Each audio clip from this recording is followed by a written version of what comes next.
Okay, so the third, fourth place playoff at the Women's Rugby World Cup has just finished between New Zealand and France. New Zealand, the Black Ferns have won 42 points to 26. It was 26-7 at half time to New Zealand as well. Although the French showed some fight towards the end of that second half, you're thinking potentially there was a comeback on the cards. I think the French bench overall had more of an impact on that second half than the New Zealand bench. But the damage was done in the 10 minutes before half time by the Black Ferns. They blitzed the French in like a 10-minute spell. The first 20 or so minutes, I felt, though, were dominated by France, and that was the case. And I think that first 20 minutes looked like the Black Ferns had a bit of a hangover from the defeat against Canada. They were making a lot of the same errors. They were still looking a bit flat. They were exposed in the wide channel for the Bourdon Soucy's try.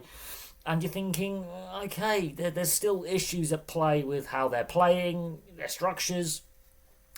They were taking they were when they had the ball, they were trying their offload game, and that's fine. It's part of their natural DNA. But the support players were too flat, and so passes are getting knocked on. They're forcing the play a little bit, and they looked a little bit off kilter to begin the game. There was a lot of handling errors. The French offloading game was there as well. Also, I think the French identified this high blitz defence. They were chipping over the top as well. And that in the wide areas as well, New Zealand just defensively mismatching. And the French had obviously some success in that second half as well once they used their bench again in broken play. But also in broken play, once New Zealand settled, and I will say this, Georgia Miller, that was a big miss in the semi-final. She's had a massive impact on the game in both the loose, with her runs and her offloads and her interplay with backs and forwards, but also at the breakdown, which is an area that the Canadians won last week. So Georgia Miller, massive inclusion. They looked better with her in the side than without her in the side, I think. While obviously more known as a sevens player, I do hope that players like Georgia Miller, for example, who've got a more of a sevens background, stick around in the 15-side game, because they add so much, and I think it will be a shame if they drop out of the 15-sides game for long periods to focus on sevens. I understand the importance that sevens has in the women's game, far more importance than the men's game, which is why teams like France, New Zealand, some of the lesser nations have massively improved, and their fitness is improved and the skill set is improved. But I think World Rugby and the various unions need to figure out a way where the best players can play the full 15-a-side game for more caps, more club games. Because Georgia Miller, I think, is a key component of this Black Fern side, and they look better with her in the side. In saying that, Bourdon Sansus that opens the scoring with a try after 10 minutes, and it's what I sort of predicted, that France would attack those wide channels. They had a lot of success against England. Canada did have a lot of success against the Black Ferns in the semi-final, and the interplay and the movement down that right hand channel results in the try. That broken field, broken defence. You could argue that with that New Zealand blitz defence that the Black Ferns have been employing, they leave themselves exposed a little bit in behind, and if they get the defensive read wrong, they're a bit exposed. And the French exposed that with some good interplay with multiple players involved, and Bourdin Sansus, the scrum half, well deserved try after 10 minutes. The French were on top at this point in possession, in territory. Arbe kicked the conversion. Bourgeois was not selected for this game. And I think that also was a big loss for France, not having Bourdais and her kicking in the loose as well as from set plays. I think that was an issue for the French, because the French wanted to keep the ball in hand more. Yeah, they were having little chip kicks over, but they wanted to keep the ball in hand more and try their offloading game and their running game. Even when kicking was the logical option, they wanted to keep ball in play, which is fine. But it did come back to haunt them a little bit. Demant, the New Zealand fly half, scored her try after 15 minutes. Holmes converted that. And again, the French, while they were on top at this point, they couldn't quite take advantage of all the possession they were having, which is dangerous. This is an area where I think the French need to look at improving a little bit, is that kind of game management.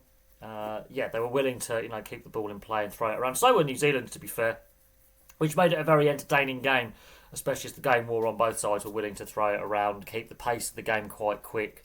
Lots of offloads, lots of support runners. Demant gets her try in 15 minutes. Holmes converts. It ties the game. But I still felt that first 20 or so minutes, I think, even though New Zealand, the momentum started to swing a little bit, France were still on top at this point for about the first 20 minutes.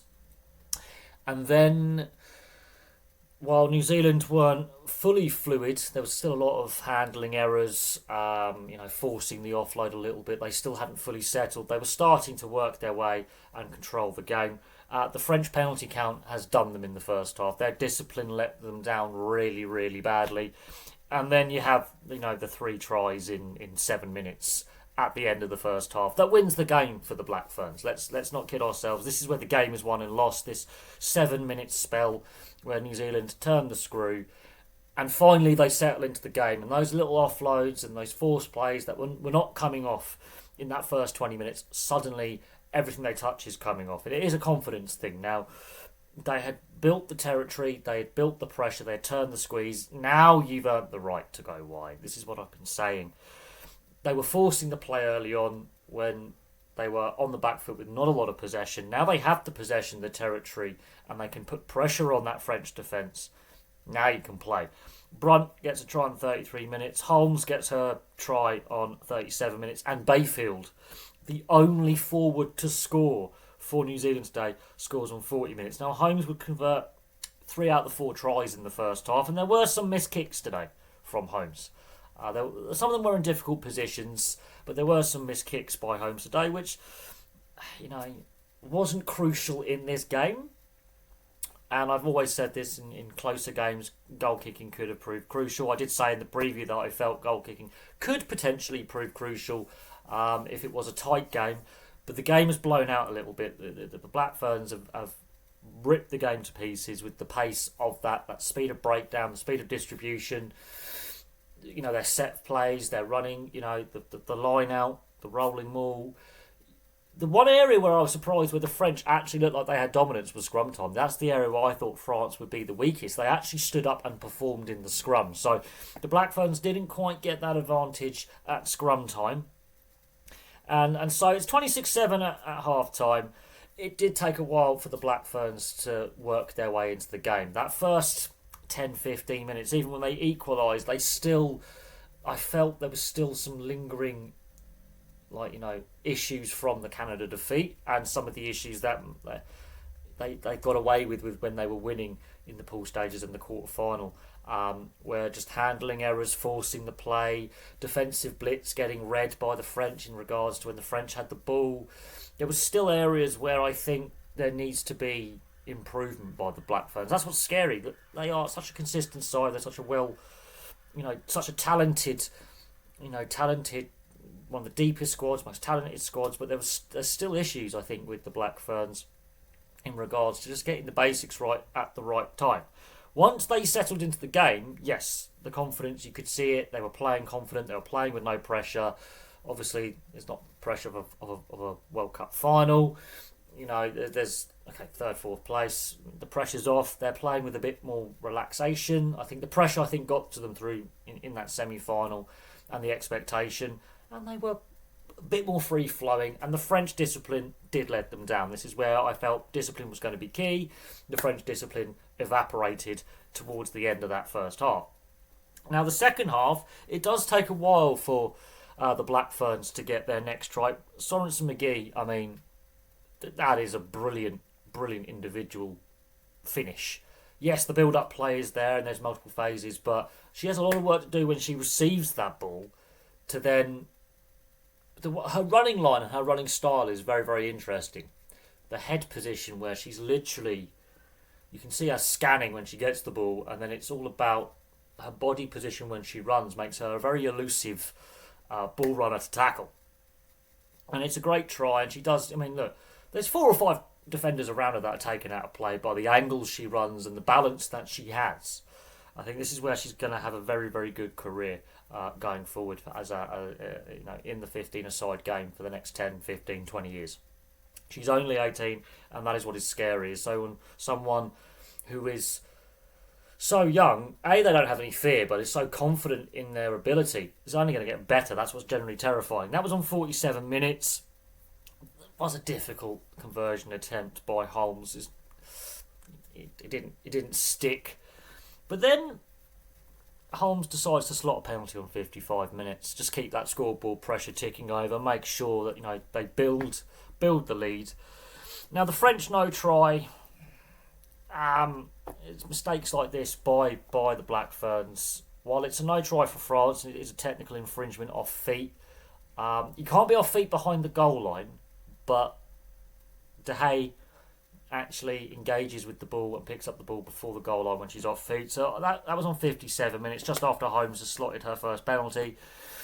But that, I think, gave the French a little bit of belief that actually the Black Ferns had dropped the intensity a little bit, dropped the focus a little bit. They've blitzed the end of that first half. They've had a solid start to the second half, but they kept that scoreboard ticking over. But I think the Black Ferns did drop that intensity and that focus as the second half wore on. Now, Sorensen McGee will get another try in 60 minutes. So this French disallowed try, bit of a wake-up call for the Black Ferns. Sorensen McGee, that finish for the second try, it's like a rugby league style finish with that put down. Again, players around her, surprisingly strong for such a slim, slender player. Great balance, but great core strength. I think there's a lot of opposition players underestimate how strong she actually is with that core strength and that balance. That was on 60 minutes. But I think the French disallowed try gave them confidence. And I do think the French bench definitely had an impact. Yeah, look, the Black Ferns have scored 39 points. It's 39-7 at this point. They're looking comfortable after 60 minutes. But that last 20 minutes, the French were on top. And the intensity and the focus went from the Black Ferns game. I think the French bench had more of an impact than the Black Ferns bench. Personally, I think the introduction of some of the players really from the French bench, that extra energy, and some of them haven't played a lot of minutes in this tournament. They want to obviously make a statement to the coaching setup. Champon's try on 63 minutes starts what looks like a potential French comeback, and they have a 9-minute spell where they score 3 tries, very similar to what the Black Ferns did in the first half. The French do at the tail end of the second half. In part, I think the Black Ferns, their focus has gone a little bit. They're 39-7 up when this spurt of tries happens on the French side of things. Tui converts Champon's try. Then Vernier, has worked hard in the centres in a losing cause. Has, I think, played every minute of every game in this tournament. So an Iron Woman kind of streak, if you think about it. Gets rewarded with a try in 66 minutes right under the post. And again, the French at this point, they're on the up. They're trying the impossible comeback at this point. We've seen comebacks happen before. But this French side came to life in the last 20 minutes. It's a shame that obviously, the scoreline had blown out by this point. But that was a very, very well taken try. A just reward, I think, for the hard work that Vernier's put in this tournament. And Tui converts that one. The Bollard try, again, those wide channels, when it comes to numbering up and that blitz defence, and a little bit of defensive naivety at times, I think, by the Black Ferns with some of their younger players. They're again exposed in a wide channel.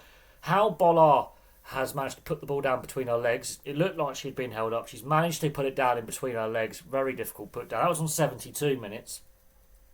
And you can now see the French got their tails up and they believe they can potentially, somehow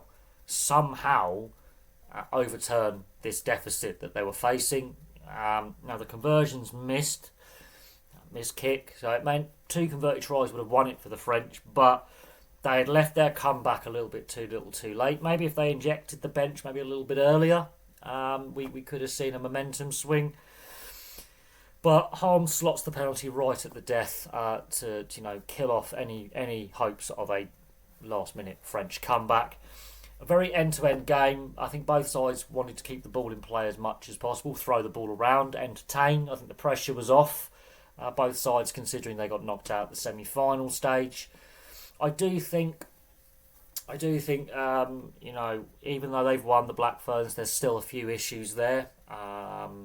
They were exposed in the wide channels. With the French side of things, they did look tired as well at points in this game. I think the introduction of that bench could have happened earlier. I think they put a lot of energy and effort into both the quarter final and the semi final. I think that's caught up with them a little bit, that fatigue factor, because they were looking a little bit stuffed towards the end. They were looking tired. On the Black Ferns side of things, sometimes they overforce the play. They want to have the highlight reel play almost every phase. It doesn't work like that. And I got criticised, but that's how we've won so many World Cups. Yeah, but the game's changed. More women are playing now. There's more professionalism in the game. There's more depth in the game now. The Black Ferns need to adapt their style a little bit, where they can't just play highlight reel plays every play and expect it to work against good opposition.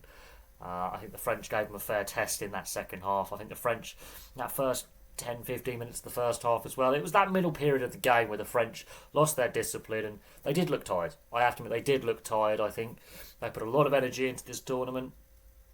Now, going forward, there's been some great finds of the tournament. Sorensen McGee and Georgia Miller, for example, for the Black Ferns have been great finds. Two young players, obviously Georgia Miller through that Sevens programme. On the French side of things, we are sort of seeing a little bit of a changing of the guard a little bit. A very experienced side with also some young players as well. And again, that some of the players who came off the bench, very inexperienced at test level, really in that last 20 minutes, showed no fear themselves. We are sort of seeing a changing of the guard in both the men's and women's game at this point. This tournament, we've seen debutants in Brazil. We've seen a lot of young players getting their first taste of a World Cup and not shying away. The crowds have been fantastic. Let's just hope that the final can be as entertaining as this game. I think the final is going to be a bit closer than this game. I think the final is going to be a bit more of an arm wrestle. With the two best sides in the world going head to head, I think that could go down literally to the final minute and be a handful of points either way.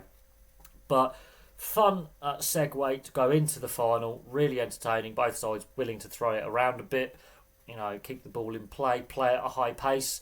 Now there is that potential for a little bit of rain. There is a 1 in 4 chance of a potential bit of rain before 4 p.m. But there we go. Thank you very much for watching. Place your thoughts on the game in the comment section below, and of course I'll have some more content for you all very, very soon.